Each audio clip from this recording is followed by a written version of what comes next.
Sentiasa berhajat kepada Allah ni nak bersihkan dosa-dosa kita. Sebab tu jangan sombong sangat kalau kita ni tak buat dosa. Nabi Yusuf pun ada kecenderungan struggle untuk melawan perasaan tersebut. Tengok apa yang Allah sebut dalam ayat ni.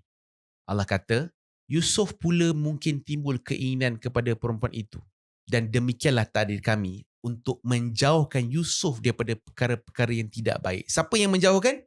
Allah yang menjauhkan Yusuf daripada perkara-perkara yang keji. Dan sesungguhnya Allah jugalah yang membersihkan hamba-hambanya daripada segala dosa. Endingnya tetap juga Allah clarify sekali lagi yang melindungi Nabi Yusuf daripada perbuatan keji adalah Allah Subhanahu Wa Taala. Sekali lagi Allah nak meruntuhkan ego dan kesombongan kita pada hari ini. Contoh kan, ada biasa orang sebut macam ni. Mungkin dia dulu pernah lalui satu fasa kegelapan dalam hidup dia.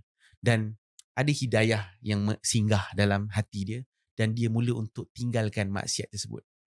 Jadi apabila dia dapat tinggalkan maksiat tersebut, alhamdulillah itu rezeki besar buat dia. Tapi satu ujian juga buat dia.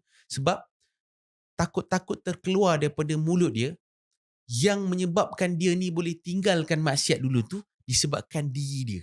Oh, aku dah tak buat dah benda-benda macam ni. Oh, aku ni dah tinggalkan dah maksiat-maksiat ni. Aku takkan buat balik dah benda-benda yang aku dah buat dulu. Maka inilah perkara yang kita bimbang sebab kita takut perkataan itu menyebabkan kita ini tidak lagi dapat perlindungan Allah Subhanahu Wa Taala. Sebab kita sentiasa perlukan perlindungan Allah. Sentiasa berhajat kepada Allah ni nak bersihkan dosa-dosa kita.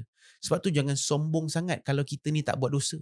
Oh, tengok ni, aku tak buat dosa. Kau tengok kau ni dosa banyak kau ni.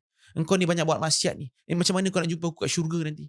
Kau ni ahli neraka, tengok muka kau dah tahu dah neraka tingkat 7 atau 6, antara dua tu je. Kan? Punyalah jahat mulut kita ni bila kita tengok orang buat maksiat. Habis kita ni yang tak buat maksiat sebab kita bagus sangat ke? Bukan. Hanya semata-mata perlindungan Allah Subhanahu Wa Taala kepada kita, seperti mana Allah beritahu pada kita Allah yang melindungi Nabi Yusuf daripada tenggelam, tergelincir daripada godaan Zulaikha apabila Zulaikha menawarkan dirinya kepada Yusuf alaihi salam.